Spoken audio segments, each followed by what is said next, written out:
Hey guys, it's Vader here with another L. Reuteri recipe. It's been a long time since I made one of these videos, but you guys are still commenting on my old L. Reuteri yogurt recipes. So when I came across this one, I thought I'd share it because it's actually better than the other one for many reasons. The first is that it takes less time. It only takes 24 to 28 hours to ferment instead of 36.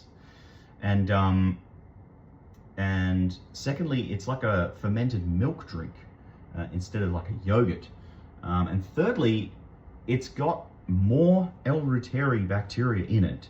And more importantly, the Reuterin content is higher. Now, Reuterin, if you're not familiar, is the compound that L. Reuteri makes, which is antibacterial against all those nasty bacteria that cause SIBO and bloating and all sorts of other things. So if you're trying to get rid of bad bacteria and bring in good bacteria, this fermented milk drink is absolutely for you. So, a couple of extra compounds that we're throwing in the mix. That includes some sugar. So if you're trying to avoid sugar, maybe this isn't the recipe for you, but I will say that we're using pretty small amounts of sugar, plus the benefits that you're getting from eliminating SIBO and introducing this positive bacteria are going to probably help eliminate a lot of the issues you have with sugar. So, I mean, obviously, you do you, but for me, it's worth the sacrifice of including a little bit of sugar so that we can get this environment for the bacteria supercharged and ready for the L. Reuteri to grow. So the first thing that you're going to need is the L. Reuteri bacteria. You know and love it, the BioGaia one. It's stock standard. If you're searching for L. Reuteri recipes, you've probably come across this before. It's the BioGaia gastrus one that everyone uses. Crush up 3 of those tablets and chuck it into the bowl. I've already gone ahead and done that. So they're all crushed, they're sitting in there. That's our starter culture. Now, some people want to use old yogurt as a starter culture. And it's true that you can use it, but the thing is that over time, those ferments, those additional ferments, the L. Reuteri content goes lower and lower and lower, and the other bacteria that normally comprise yogurt, like your Lactobacillus and other ones, grows and grows and grows until like 3 or 4 or 5 ferments down the track, you're essentially just eating regular yogurt. Yes, it's more beneficial because you've made it at home with, and it's got a lot more diverse bacteria and you're fermenting it for longer, but still, I always suggest just start a fresh batch either every time or at least every 2 times. All right. The next compound, and this is very, very crucial. This compound here is called raffinose. Raffinose is found in soy milk. I like to avoid soy milk because of the estrogen fears. I'm just super scared of all of that stuff. But this compound here, raffinose, naturally found in soy milk, is you can use as an additive. I've pulled out a whole bunch of packets. You really only need about 2 of them. I'll show it to you here. This is the one. It's made in Japan.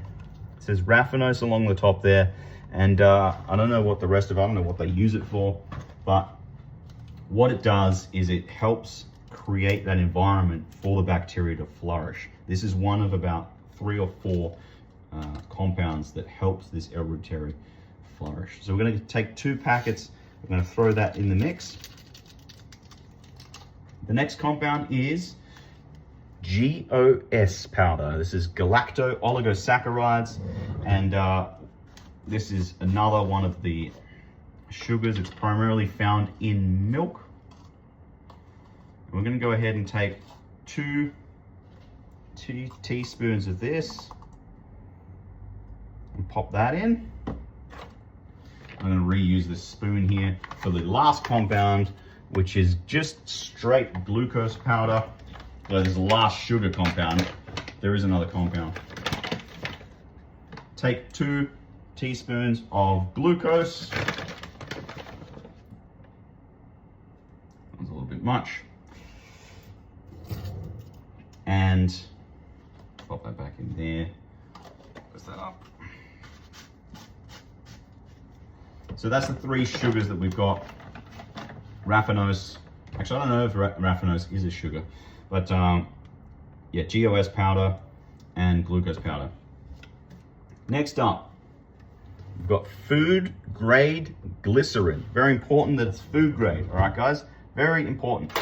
You don't want to use chemical glycerin or other glycerins. You want to use food grade. They derive it from vegetables. It's safe to eat. We just need 2 teaspoons of this as well. And again, this is not science. Just use approximate amounts. You're fine.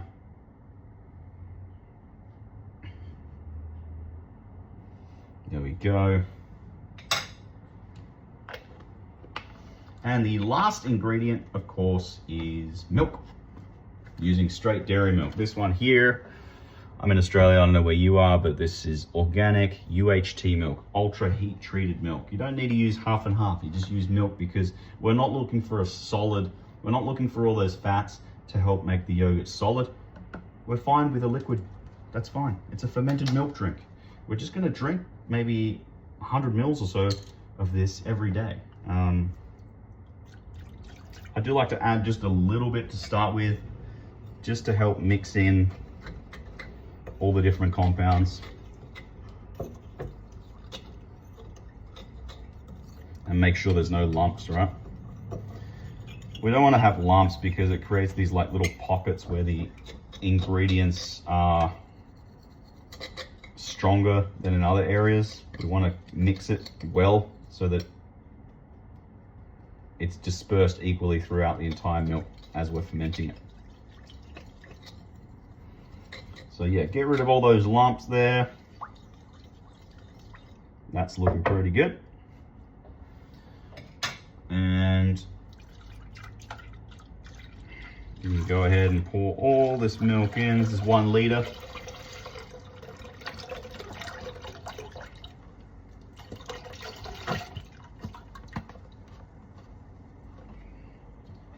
Beautiful. Okay, cool. Give it one little final mix. And then it's time to get it into the yogurt maker. I'm gonna set that up for us now and we'll jump over there. All right, guys, got my yogurt maker here. This is a Davison Waddell. I don't know how to pronounce it. I'm probably mispronouncing a whole bunch of things.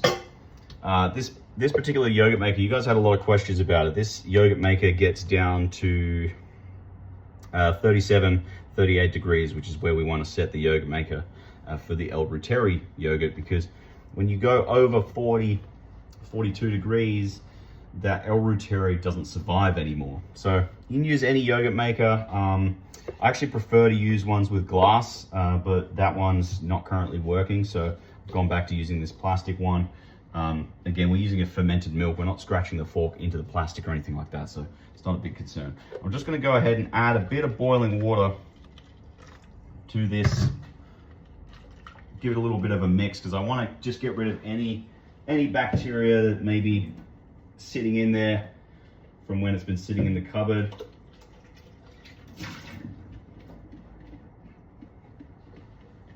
Beautiful. All right. We've got our milk, we've got our yogurt tub. So I'm not going to do that over there. Just going to pour that in.